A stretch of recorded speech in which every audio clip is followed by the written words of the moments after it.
you mind me asking how your father passed? Was it? So really, I think it was the lack of being able to play golf that ended up really killing him. That was his true passion and joy in life. He had a strong desire for his two sons to stay close, and thankfully, my brother and I, Greg and I, have been able to do that over the years. And so, one of his final wishes was that on the 1-year anniversary of his passing, that his two boys go out and play his favorite course in the entire world, Pinehurst No. 2.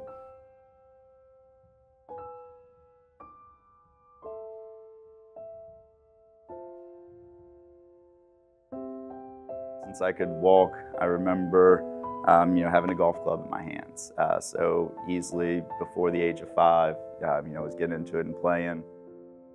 The game of golf has always been a huge passion of mine. Just something that my father instilled in me. Just it's in my roots and in everything that I believe in. It was probably his first love as he grew up playing the game. He's from Farmville, Virginia. But that's where the stories that I remember most that he told me about were riding his bike to the golf course with his golf bag on his back. He played junior golf, went into playing college golf. My memories as a kid were just riding to the golf course with him. He was a very good junior golfer and an amateur golfer. Got some great photos of him in some Payne Weber invitationals where he was paired up with Arnold Palmer. He would always say, doesn't go to church on Sunday, but he's a religious man. His sanctuary is the golf course.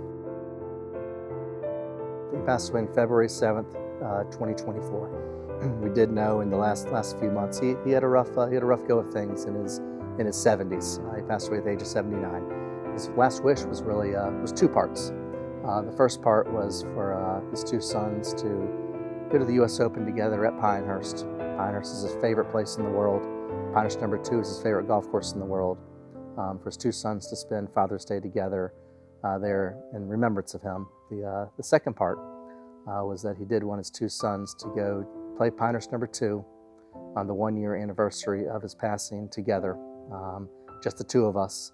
And it was, I will never forget this conversation as long as I live. It's really remarkable, the day that we ended up having on Friday, February 7th, 2025. So we were fortunate enough to get the last tee time of the day on number 2. We had just gotten in, we drove up that morning, and the last group to play in front of us, I think, was about 45 minutes before our tee time. So we have a couple holes in front of us. There's nobody teeing off behind us. We just have this sanctuary of a golf course all to ourselves. It was as perfect of a day as you could get. It was 75 degrees, blue skies. Both of us hit the first fairway, so we had the course to ourselves for 16 holes. We headed up to the 17th tee, and we finally caught the group in front of us. It gave us a chance to catch our breath. Only 2 holes left. I did see a pace of play marshal over there, and I realized he was scooping up the flag sticks behind us. I hit my shot, fried egg lie in the bunker, or the waist area short, I should say. Then my brother got up right after me, and he hits a 6-iron, and it never left the stick. It was playing at 165 yards that day. I was using my father's Titleist AVX yellow ball. He played those in his later years. It helps with him, seeing it, spotting that ball. And so I was left a couple dozen of his balls when he passed, and I've been using them in memory of him. It hit a 6-iron that never leaves the flag. Lands about 10, 15 feet short and just releases to that front right flag location, and just tracks on it and just drops right in the hole. What's going on in here? Uh-oh, yellow ball. I love it. Big Bill's AVX. How'd it feel? Oh, like butter off the club face. Looked beautiful in the air. Landed about 8, 10 feet shy. Released onto the hole and trickled on in on that front left side. So special day out here at number 2. Day for Big Bill. Special day out here at number 2. It was hard to take it all in. It was just disbelief, and I was so happy for my brother, so happy for the moment, and just really wasn't believing what was happening to us at that point in time. We did hear the village chapel bells start ringing, and then I kind of started actually listening to the bells and realized what they were actually playing. And they were playing Amazing Grace, which was his favorite song in the world, the only music he chose for his memorial service. His mother's name was Grace. I have a daughter named Mary Grace.